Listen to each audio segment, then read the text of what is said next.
Audiobook do livro Ser Consciente, de Divaldo Franco e Joana de Ângeles. Capítulo 22. O bem e o mal.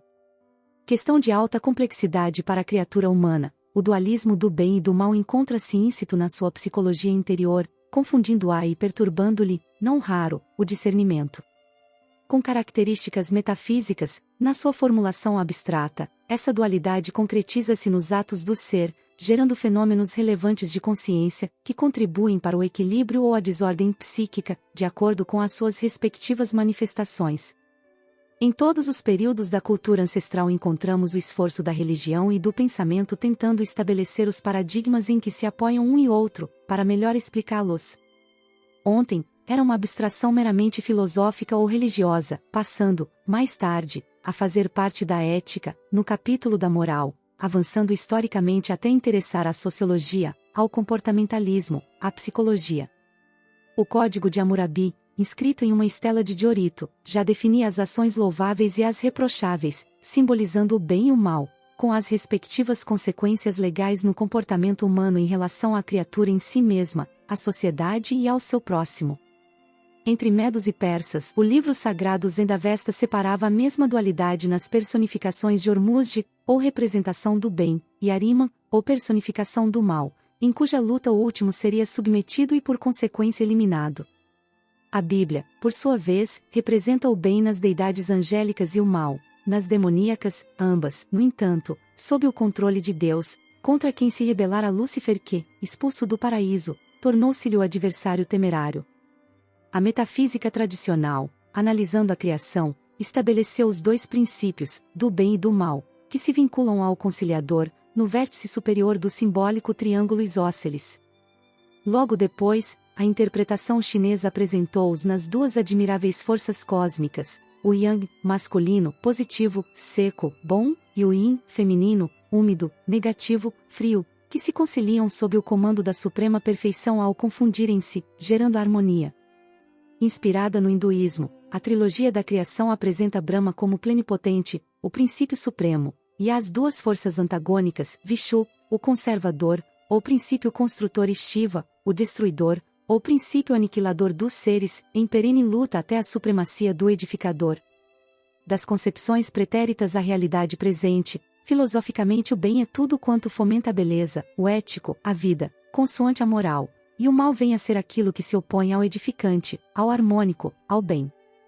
Sociologicamente o bem contribui para o progresso, e todas as realizações que promovem o ser, o grupo social e o ambiente expressam-lhe a grandeza, a ação concreta que resulta da capacidade seletiva de valores éticos para a harmonia e a felicidade. Como efeito, o mal decorre de todo e qualquer fenômeno que se opõe ou conspira contra esse contributo superior. A psicologia não poderia ficar indiferente a essa dualidade que existe no ser humano, remanescendo como as suas aspirações de crescimento e elevação, do nobre e equilibrado, do saudável e propiciador de paz. Ao mesmo tempo, o atavismo dos instintos agressivos propele-o para a violência, quando deseja possuir, para o vilipêndio, quando se sente diminuído, para o grotesco e vulgar, quando derrapa no menosprezo de si mesmo.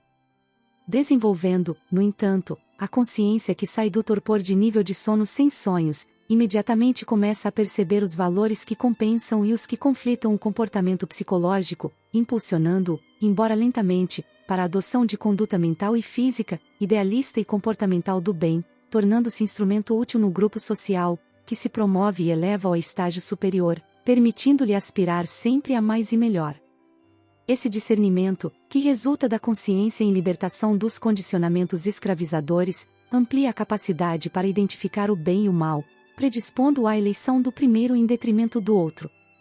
Se, por acaso, incorre em equívocos de seleção e tomba nas malhas do mal, mesmo que sob as circunstâncias perturbadoras do ódio, do medo, da angústia, da volúpia, da desordem interior, ao descobrir-se em falta, faz o quadro de consciência de culpa e sofre as patologias afugentes, que se lhe tornam mecanismos reparadores.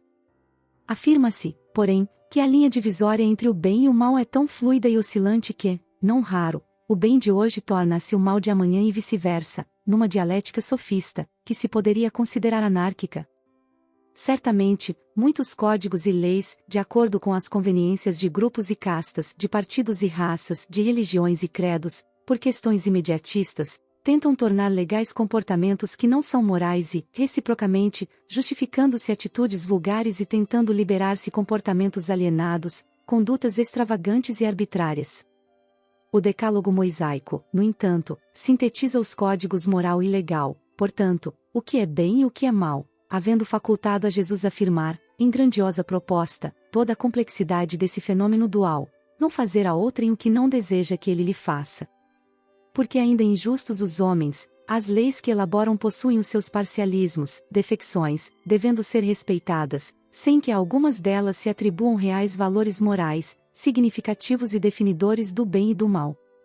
O bem e o mal estão inscritos na consciência humana, em a natureza, na sua harmoniosa organização que deu origem à vida e a fomenta. Tudo quanto contribui para a paz íntima da criatura humana, seu desenvolvimento intelecto-moral, é-lhe o bem que deve cultivar e desenvolver, irradiando-o como bênção que provém de Deus. E esse mal, aliás transitório, temporal, que o propele às ações ignóbeis, aos sofrimentos, é remanescente atávico do seu processo de evolução, que será ultrapassado à medida que amadureça psicologicamente, e se lhe desenvolvam os padrões de sensibilidade e consciência para adquirir a integração no cosmo, liberado das injunções dolorosas inferiores.